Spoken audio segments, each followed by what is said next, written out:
Live షోకి తిరిగి స్వాగతం. ఏపీ రాజధాని కోసం రైతులు ఇచ్చిన భూమిని ప్రైవేట్ సంస్థలకు లీజుకి ఇవ్వడం ప్రజా వంచనేనన్న మాజీ మంత్రి ధర్మాన వ్యాఖ్యలను సమర్థిస్తారా అంటే 34% మంది అవునని, 66% మంది కాదన్నారు. ఇక తెలంగాణలో ఆసక్తికరంగా అనేక ఉద్యోగ సంఘాలన్నీ కలిసి తెలంగాణ ప్రభుత్వం మీద, అట్లాగే విభజన తీరుతెన్నుల మీద, ఉద్యోగుల బదలాయింపుల మీద తీవ్రంగా విమర్శించడం కాకుండా, సరే ఉద్యోగుల బదలాయింపుల మీద మాట్లాడండి, కానీ టీఆర్ఎస్ ప్రభుత్వం మీద, కేసీఆర్ ప్రభుత్వం మీద తీవ్రంగా విమర్శలు చేయటం, పట్టించుకోవడం లేదని వ్యాఖ్యానించడం, మాకు ఆశించిన ఫలితాలు రావడం లేదని అనడం, చాలా రవీందర్ రెడ్డి టీఎన్జీఓ అధ్యక్షుడు సైతం తీవ్రంగా విమర్శించడం, ఇవన్నీ కూడా కొత్త పరిణామంగా ఉంది. దీనిపై విజయబాబు గారు మీరేమంటారు? ఒకటండి, స్థూలంగా చూస్తే ప్రజాస్వామ్య వ్యవస్థలో ఉన్నటువంటి ఈ 4 వ్యవస్థలు, ఒకటి జ్యుడిషియరీ ఇండిపెండెంట్గా వ్యవహరించాలి. అయితే అక్కడక్కడ దీని మీద కూడా రాజకీయ నీడలు కనిపిస్తూ ఉన్నాయని విమర్శలు, కొన్ని ఇష్యూస్ కూడా కనిపిస్తున్నాయి. తర్వాత మీడియాను ఇటు ప్రభుత్వం రెండు ఒక ప్యారలల్ లైన్స్ కింద నడవాలి. కానీ వాళ్ళు ఏమైంది, మీడియాలో కూడా రాజకీయ నాయకులు ప్రవేశించారు, మీడియా వాళ్ళు రాజకీయాల్లోకి వస్తుంది. మీడియా స్వతంత్రంగా ఉన్నా కూడా మోడీకి వ్యతిరేకంగా వ్యాఖ్యలు చేశారని చెప్పి అదే ఇచ్చారు. సో ఈ రెండు కూడా మెర్జ్ అయిపోవడం అనేది ఒక దురదృష్టకరమైన పరిణామం వచ్చింది. సో ఈ రెండిటి మీద ఇవాళ జాతీయ స్థాయిలో ఆందోళనలను అనేక రకాల విశ్లేషణ జరుగుతూ ఉంటే, ఇక ఎంప్లాయీస్ ఎగ్జిక్యూటివ్ వ్యవస్థ అనేటువంటిది టోటల్గా సపరేట్గా ఉండాలి. ప్రజాప్రతినిధులు ఎవరైతే ఎన్నికై వాళ్ళు అయితే నిర్ణయాలు తీసుకుంటారో చట్టసభల్లో, వాటిని ఇంప్లిమెంట్ చేయడం అనేటువంటిది ఎగ్జిక్యూటివ్ బాధ్యత. అదే అదృష్టవశాత్తు ఇక్కడ ఏమైందంటే, ఆంధ్రప్రదేశ్ సంయుక్తంగా ఉన్నప్పుడు ఇటు తెలంగాణలో తెలంగాణ ఉద్యమానికి, అటు సమైక్యాంధ్ర ఉద్యమానికి ఉద్యోగులందరూ కూడా చాలా త్యాగాలు చేశారు, వాళ్ళు జీతాలు కోల్పోయారు, కీలకమైనటువంటి పాత్ర వహించారు, దానికి కాదని పరిస్థితి లేదు. అయితే ఇలాంటి ఇష్యూస్ వచ్చినప్పుడు వాళ్ళు బయటికి రావాలి. ఒక్క నిమిషం అండి, బయటికి రావాలి, ఆ తర్వాత వాళ్ళ పనులు వాళ్ళు చేసుకోవాలి. అయితే ఏమైంది, దీని ద్వారా కొంతమందికి రాజకీయ పదవులు కట్టబెట్టడంతో ఈ రాజకీయాల్లో ఈ నాయకులు అని చెప్పేటువంటి వాళ్ళు 24 గంటలు తిరగడం ఇదంతా జరుగుతూ ఉంది. వాళ్ళ పని ఏంటంటే ఎంప్లాయీస్ యొక్క ఇష్యూస్ని రిప్రజెంట్ చేయటం, తర్వాత ఏంటంటే ఒక ఎగ్జిస్టెన్స్గా ఇది వచ్చిన వాళ్ళు బయటికి రావాలి. కానీ ఇప్పుడు ఏమైందంటే పాలిటీషియన్స్తో సమానంగా వీళ్ళు కూడా ప్రతి దాంట్లో ఇన్వాల్వ్ అవటం అంటే, ఈ ఎగ్జిక్యూటివ్ వ్యవస్థ కూడా ఇందులోకి వచ్చేసి మెర్జ్ అయిపోయినటువంటి ఆందోళనకర పరిస్థితులు ఉన్నాయి. దీన్ని పెంచి పోషించింది ఏ ప్రయోజనాల కోసమైనా రాజకీయ నాయకులే. కాబట్టి ఫలితంగా అంటే ఒక ఫ్రాంకెన్స్టీన్ మనం ఆవాహన చేస్తే ఫ్రాంకెన్స్టీన్ ఏ రకంగా అయితే ఇదవుతుందో ఇవాళ వాళ్ళు ఫేస్ చేయాల్సిన అవసరం ఇది పరిస్థితి. రవి గారు ఏంటి ఇది అంత నిరుత్సాహపడిపోతున్నారేంటి ఉద్యోగ సంఘాలు? 43% ఫిట్మెంట్ ఇచ్చిన తర్వాత కూడా పెద్దలు చెప్పినట్టుగా తెలంగాణ ఉద్యమం 69 కానీ, లేకపోతే 2002 కానీ, 2001 కానీ, లేకపోతే తర్వాత జరిగిన అన్ని ఉద్యమాలు, అన్ని పార్టీల్లో ఉన్నటువంటి ఉద్యమాలకి అసలు కారణం ఎంప్లాయీసే. ఎన్జిఓస్ ఎప్పుడు పెద్ద ఎత్తున ఉద్యమాలు చేశారు, సకల జనం సైమల్లా అన్నింటిలో వాళ్ళే ముందున్నారు. ఇప్పుడు అదేమైందంటే, సొమ్ము ఒకటి తీసుకోకూడదని, త్యాగం ఒకటి భోగం ఒకటి ఎలాగా ఇవాళ త్యాగం చేసి మేము ఇంత ఇబ్బంది పడి తెలంగాణ రాష్ట్రాన్ని తీసుకొని వచ్చిన దానికి అనేక త్యాగాలు చేయడానికి, సొంత ఉద్యోగాలు పోయినా పర్వాలేదనే విధంగా పనిచేస్తే మాకు రావాల్సినటువంటి మాకు రాకుండా వాళ్ళంతా మమ్మల్ని పట్టించుకోవటం లేదని ఒక్క యూనియన్ కాదు, మొత్తం అన్ని యూనియన్లు వేతన 43% ఇచ్చారు, ఇంకేం పట్టించుకోవాలి. ఇది కూడా అంటే ఇప్పుడు 43% ఫిట్మెంట్ ఇచ్చిన ఒకటి చెప్తే, నిన్న మొన్న ఆర్టీసీకి 43 అడిగితే 44 ఇచ్చారు. అంటే అంత ఇవ్వగలిగినంత ఉంచి ఇవ్వటం లేదు, మనం అడగటం కూడా తక్కువ చేస్తున్నామనే దాని మీద అన్ని యూనియన్లు కలిసి ఇప్పుడు అడుగుతున్నాయి. ఇప్పుడు ఏమడిగితే దానికంటే డబ్బులు ఇంకెక్కువ ఇచ్చేదానికే ముఖ్యమంత్రి గారు ఆ దిశలో పోతున్నాడనే విధానం వాళ్ళకు మెసేజ్. కేసీఆర్ గారిని ఇబ్బంది పెడతానికి ఉద్యోగ సంఘాలు ఇట్లా మన రాష్ట్రం ఏ సందర్భంలో పెడతారు? ఎవరు వారిని లేపారంటారు? ఏమన్నా ప్రతిపక్షంలో ఉన్న కాంగ్రెస్ పార్టీ ఇది ఎవరికైనా తెలిసిందా? ఈ వార్త పేపర్లో చూసిన తర్వాతనే కాంగ్రెస్ వాళ్ళకి తెలిసి ఉంటుంది, లేకపోతే ఇంకో టీడీపీ తెలిసి ఉంటుంది అనుకుంటా. అంతేగాని ఇక్కడ ఉన్నటువంటి పెద్దలు కానీ, బయటకు కానీ, కాంగ్రెస్ లో ఉన్నటువంటి ప్రతిపక్షాలు కానీ, లేకపోతే టీడీపీలో ఉన్న ప్రతిపక్షాలు కానీ వీళ్ళు వాళ్ళని అంత తొందరగా కేసీఆర్ గారి మీద అంటే ఇది మీకు పెళ్ళైన తర్వాత ఒక టైం ఏదో ఉంటుంది అంటారు, హనీమూన్ అని. ఆ హనీమూన్ టైం అయిపోయింది, అప్పుడు మాట్లాడేటటువంటి తీపి మాటలు అన్ని రోజుల్లో మాట్లాడాలంటే కుదరదు కదా. ఇవాళ మాటలు చెప్పడం కాదు, పనులు అయ్యి ఇంటికి వచ్చి ఎక్కడో బయట మనం హనీమూన్ పోయినప్పుడు అన్ని జమ్మూ కాశ్మీర్ అక్కడెక్కడ తిరిగి వచ్చాం, ఇంటికి వస్తే ఇల్లు లేదు, ఉండడానికి సరిగ్గా లేదు అనే దాని మీద ఇప్పుడు అర్థమవుతుంది. టైం సెటిల్ అయిపోయింది. సెటిల్ అయిపోయిన తర్వాత మరి మా సంగతి ఏంటంటే, మా సంగతే చూస్తాం, స్వచ్ఛ భారత్ చూస్తాం, లేకపోతే హైదరాబాద్ లో ఉన్నటువంటి వాటిని దీంట్లో గవర్నర్ గారు వచ్చి చెత్తబడెత్తే చేస్తారంటాం, లేకపోతే ముఖ్యమంత్రి గారు వచ్చి దీనివల్లనే మొత్తం దేశం అంతా అభివృద్ధి చెందిద్దని మాట్లాడుతుంటే అసలు మా సంగతి ఏంటనో వాళ్ళు మాట్లాడుతున్నారు. రైట్, మీరేమంటారు? దీంట్లో ఇది ఈరోజు వాళ్ళు ఇచ్చినటువంటి ఉద్యోగ సంఘాలు చెప్పినటువంటి దాంట్లో నాకు అనిపించేది అక్కడ కూడా ఇదే పరిస్థితి. రాజకీయ నాయకులు ఉన్నారా మరొకరు ఉన్నారా అనేది పక్కన పెడితే, ఎప్పుడైతే ఈ సమైక్యాంధ్రకు సంబంధించి ఉద్యమం కానీ తెలంగాణ ఉద్యమం కానీ వచ్చినప్పుడు ఉద్యోగస్తులను వాడుకోవడం జరిగింది. ఉద్యోగస్తులు ఏ స్థాయికి వెళ్ళారంటే ఆంధ్ర ఉద్యోగస్తులు తెలంగాణ ఉద్యోగస్తులు సపరేట్గా విడిపడి కొట్లాట జరగడం సచివాలయంలో మనం చాలాసార్లు చూసాం. అదే పరిస్థితి ప్రతి కార్యాలయంలో జరిగింది. అది పైనుంచి కింద స్థాయి వరకు అధికారులని ఎదిరించడం కానీ ఒక సిస్టమ్ గాడి తప్పింది ఆ రోజు. ఏది దాంట్లో ఉన్నటువంటి డిగ్నిటీ డెకారం తప్పింది. ఇప్పుడు వీళ్ళు అడిగేదల్లా మేము ఆ రోజు వాళ్ళని ఎదిరించాము, వాళ్ళ కింద ఈరోజు పనిచేయాల్సి వస్తుంది, మా సర్వీస్ రికార్డ్స్ కానీ అవన్నీ కూడా వాళ్ళ చేతిలో ఉండాల్సి వస్తుంది. కాబట్టి వాళ్ళు ఈరోజు రాగద్వేషాలకు అతీతంగా పనిచేసే పరిస్థితిలో లేరు, కక్ష సాధింపు చర్యలకు పాల్పడుతున్నారు. కాబట్టి మా సంగతి ఏదో తేల్చండి అని చెప్పి ఈరోజు వాళ్ళు మాట్లాడడం జరిగింది.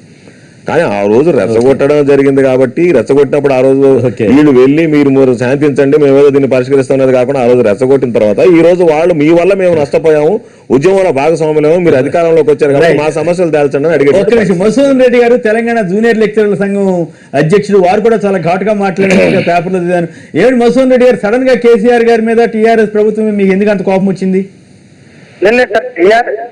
టీఆర్ఎస్ ప్రభుత్వం పైన గానీ కేసీఆర్ గారి పైన గానీ ఆక్రోశం కాదు. దాదాపు ఉద్యోగుల విభజనకు సంబంధించి ఖచ్చితంగా కేంద్ర ప్రభుత్వం గానీ కమల్నాథన్ కమిటీ గానీ చేసినటువంటి వ్యవహార శైలి పట్ల ఈరోజు మేము పోరాటం చేయాల్సినటువంటి పరిస్థితి ఏర్పడ్డది. ఖచ్చితంగా మేము కోరుకుంటున్నది ఏంటంటే తెలంగాణ ప్రభుత్వం కూడా మా వెంట నిలబడాలనేటటువంటిది మేము కోరుకుంటున్నాం. అంతవరకు అయితే బాగానే ఉంది. కాదు మసూదన్ రెడ్డి గారు, అంతవరకు అయితే బాగానే ఉంది. కానీ పేపర్లో మీరు మళ్ళీ చదివి వినిపిస్తే టైం ఇదవుతుంది. కానీ ఏడాది పాలనలో ఒరిగిందేమీ లేదు, సమైక్య రాష్ట్రంలోనే ఉన్నామనిపిస్తోంది. అంటే ఏమిటి, ఏడాది పాలన తర్వాత మీరు ఇట్లాంటి వ్యాఖ్యలు చేస్తే అది ఎట్లా అది కరెక్ట్ అవుతుంది? కొమ్మినేని గారు, దీనికి ఉన్నటువంటి కారణం చెప్తాను. ఇప్పుడు మీరు ఇంతకు ముందు కూడా మాట్లాడారు, 43% ఫిట్మెంట్ ఇచ్చారనేటటువంటిది. 43% ఫిట్మెంట్ ఇచ్చింది అనేటటువంటిది ఉద్యోగులకు రాష్ట్ర ప్రభుత్వం ఖజానా నుంచి మొత్తం దోచిపెట్టింది ఏం లేదు. వాస్తవంగా రావాల్సింది గతంలో 39% ఇచ్చారు, ఈసారి ఖచ్చితంగా అనివార్యంగా 40% ఇవ్వాల్సింది 43% ఇచ్చారు. కానీ దాన్ని పెద్దగా చూసి ఉద్యోగులందరికీ ఏదో చేశారనేటటువంటిది కాదు. కానీ అల్టిమేట్ గా ఈరోజు జరుగుతున్నటువంటి ఒక ఉదాహరణ మాత్రమే మీకు చెప్తాను. సెక్రటేరియట్ లో, ఆంధ్ర సెక్రటేరియట్ లో 625 మంది అటెండర్లు ఈ రోజు ఊడిగం చేస్తున్నటువంటి పరిస్థితి ఉన్నది. ఇది వాళ్ళ ఉద్యోగానికి సంబంధించిన విషయం కాదు, ఆత్మాభిమానానికి సంబంధించినటువంటి విషయం. మేము ఇంత తెలంగాణ ఉద్యమం చేస్తే ఆంధ్ర అధికారుల యొక్క కప్పులు కడగాల్సిన దుస్థితి మాకు ఏర్పడ్డది అనేటటువంటి ఒక బాధ వాళ్ళలో ఉన్నది. అదే విధంగా ఈ రోజు ఆంధ్ర పరిస్థితి చూస్తే ప్రతి డిపార్ట్మెంట్ లో 10 మంది 20 మంది ఆంధ్ర అధికారులు ఇక్కడే తిష్ట వేసేటటువంటి పరిస్థితి ఉన్నది. మరి ఆ రోజు స్పష్టంగా తెలంగాణ రాష్ట్ర సమితి కానీ తెలంగాణ ప్రభుత్వం కానీ చెప్పింది ఏంటంటే ఆ తెలంగాణ రాష్ట్రంలో తెలంగాణ ఉద్యోగులే ఉండాలి అదేటటువంటి ఆ విధానానికి ఈ రోజు మీరు కట్టుబడి ఉన్నారా లేదా, ఆ విధానం పైన మేము చేసేటటువంటి పోరాటానికి మాకు మద్దతు తెలియజేస్తారా లేదా అనేటటువంటిది స్పష్టంగా నిన్న కొంతమంది అవసరం ఉంది. ఖచ్చితంగా స్పష్టంగా తెలంగాణలో తెలంగాణ ఉద్యోగులు ఉండాలనేటటువంటి విధానానికి తెలంగాణ రాష్ట్ర సమితి గాని తెలంగాణ రాష్ట్ర ప్రభుత్వం గాని కట్టుబడి ఉండాలని చెప్పి ఎవ్వరు కూడా ఆంధ్ర ఉద్యోగులు ఉండకూడదు అనేటటువంటిదే. కానీ ఇది రాష్ట్ర ప్రభుత్వం పైన గాని తెలంగాణ రాష్ట్ర సమితి పైన గాని మా యొక్క అక్కసు గాని ఆందోళన కాదనేటటువంటి విషయాన్ని స్పష్టం చేస్తాం. కాదు, వాళ్ళు కొన్ని పత్రికల్లో సమర సంఘం, ప్రభుత్వం మీద సమర సంఘం అని కూడా పెట్టారు. మీరు మర్చిపోతే ఎట్లా? తెలంగాణ ఉద్యోగులే ఉండాలనేటటువంటి నిర్ణయం తీసుకుని ఇంప్లిమెంట్ చేయడం లేదనేది ఉక్రోత్సవం చెప్పడం లేదు. అదే అంతవరకు అయితే అది పెద్ద ఆక్షేపణ కాదు. ఓవరాల్ గా మాట్లాడిన సందర్భాల్లో కొన్ని క్రిటికల్ వ్యాఖ్యలు కూడా చేసినట్లు ఒక పత్రిక అయితే తెలంగాణ సర్కార్ పై ఉద్యోగుల సమర సంఘం అని పెట్టింది. దానికి ఉన్న పని అది. ఇప్పుడు ఈరోజు ఒక విషయాన్ని మనం గమనించాలా. ఇప్పుడు మాట్లాడినటువంటి సోదరుడు చెప్పినాడు మసూదన్ రెడ్డి, అసలు దాని మొత్తం సారాంశం ఒకసారి మనం పరిశీలన చేస్తే సంవత్సరం అయిపోయినా సరే ఐఏఎస్ అధికారుల విభజన జరిగింది ఎంతకాలం అయిందో మనకు అంత కలిపితే 2 నెలలు కాలేదు. ఇంకా ఈ ఉద్యోగులు ఇంకా నడుస్తూనే ఉంది. కానీ ఒక విషయాన్ని ప్రాక్టికల్గా గమనిస్తే ఏమీ చేయలేని పరిస్థితిలో ఉన్నాం. ఇంకా ఆంధ్ర ఉద్యోగులు ఉన్నటువంటి సుపీరియర్ ఉద్యోగులు కింది ఉద్యోగులను హింసిస్తున్నటువంటి పరిస్థితి ఉంది. దీనికి ఉద్యోగ విభజన కోసం కమల్నాథన్ కమిటీ ఉంది. కేసీఆర్ గారు కమల్నాథన్ కమిటీ అది చేయాల్సిన పని చేస్తలేదని ఆంధ్ర ఉద్యోగులు తెలంగాణ ఉద్యోగులు అల్లాడుతూ మొత్తుకున్నా కానీ మీడియా ముందు 6 టీవీ ముందు గొడవ చేసినారు ఇద్దరు. అయినా సరే పట్టించుకోవడం లేదు.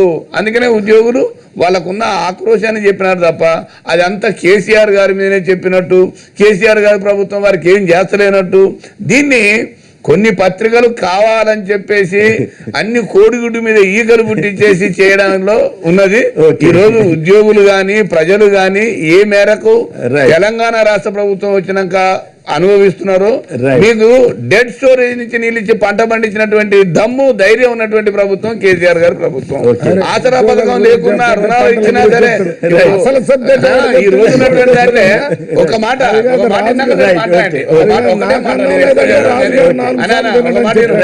మా సోదరుడు చెప్తున్నాడు, మా సోదరుడు విని మళ్ళీ మాట్లాడాల. ఏంటంటే ఇప్పుడు ఉన్న దాంట్లో ఏదో సొమ్ము ఒకటి సోకు ఒకటిదట. నిజమే, ఇచ్చింది మేమే, తెచ్చింది మేమే, సచ్చేది మేము అన్నది ఎవరు నమ్మలే. ఆఖరికి అందుకోసమని సొమ్ము లేదు, సోకు లేదు. తెలంగాణ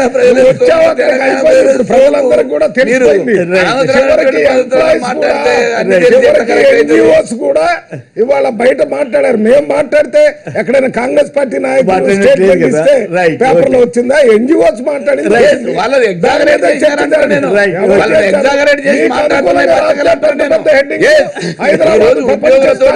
పనిచేయడానికి ఉద్యోగులతో పబ్లిక్ సర్వీస్ చేయడానికి కేసీఆర్ గారు హైదరాబాద్ లో 420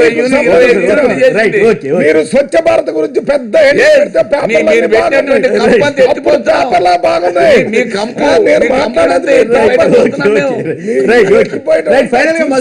మీరు చెప్పండి, ఓవరాల్ గా టీఆర్ఎస్ ఏడాది పాలన బాగుందని చెప్తారా, లేదా ఈ ఉద్యోగ సమస్యలు పక్కన పెడితే? ఇప్పుడు ఉద్యోగుల కేసీఆర్ గారి పరిపాలన గురించి మాట్లాడడానికి అక్కడ పెద్దలు, విశ్లేషకులు, రాజకీయ నాయకులు ఉన్నారు. ఆ విషయాల జోలికి నేను పోదలుచుకోలేదు. ఒకటే మాత్రం 1 ఇయర్ వరకు ఉద్యోగులకు సంబంధించినంత వరకు మాత్రం ఏదైతే మేము తెలంగాణ రాష్ట్రం వస్తే మా అధికారులు వస్తారనుకున్నామో, తెలంగాణ రాష్ట్రం వస్తే తెలంగాణ ఉద్యోగులు ఉంటారనుకుంటున్నామో, ఆ నేపథ్యంలో తెలంగాణ ప్రభుత్వం చేయాల్సినంత చేయలేదనేది నా అభిప్రాయము. ఖచ్చితంగా ముఖ్యమంత్రి గారు ఇప్పటికైనా 1 ఇయర్ లోపల ఎప్పుడు కూడా ఉద్యోగులకు సంబంధించినటువంటి విభజన పైన ఒక స్పష్టమైనటువంటి ప్రకటన గాని, స్పష్టమైనటువంటి విధానం గాని, మేడ్చల్ తర్వాత మళ్ళా ముఖ్యమంత్రి గారు దీనిపైన దృష్టి పెట్టలేదు. తక్షణం ముఖ్యమంత్రి గారు జోక్యం చేసుకోవాలి. తెలంగాణ ఉద్యోగులంతా తెలంగాణలో ఉండే విధంగా ముఖ్యమంత్రి గారు చూడాలని మాత్రమే ఖచ్చితంగా మేము అందరం ఎంత బాగానే ఉంది. కానీ మీరు ఏడాది పాలన మీద కామెంట్ చేయడానికి మీరు రెడీగా లేరనేది ఏమైనా ఉంటే కామెంట్ చేస్తారు. ఏం లేకుండా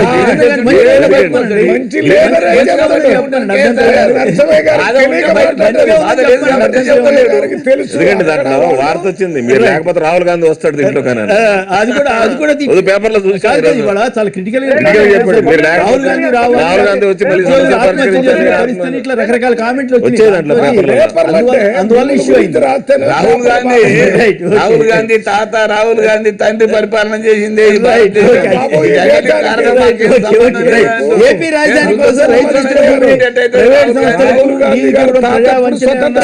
ప్రజా వంచన మాజీ మంత్రి ధర్మాన ప్రసాదరావు వ్యాఖ్యలు సమర్థిస్తారా అంటే 36% మంది అవునని, 64% మంది కాదంటున్నారు. SMS పంపించిన వారందరికీ కూడా ధన్యవాదాలు. ఏదైనప్పటికీ కూడా ఈ లీజుకు ఇటువంటి విషయాల్లో ప్రభుత్వం 1-2 సార్లు ఆచితూచి జాగ్రత్తగా వెళ్ళకపోతే మళ్ళీ గతంలో ఎదురైన ఇబ్బందులు వచ్చే అవకాశం అయితే ఉంటుంది.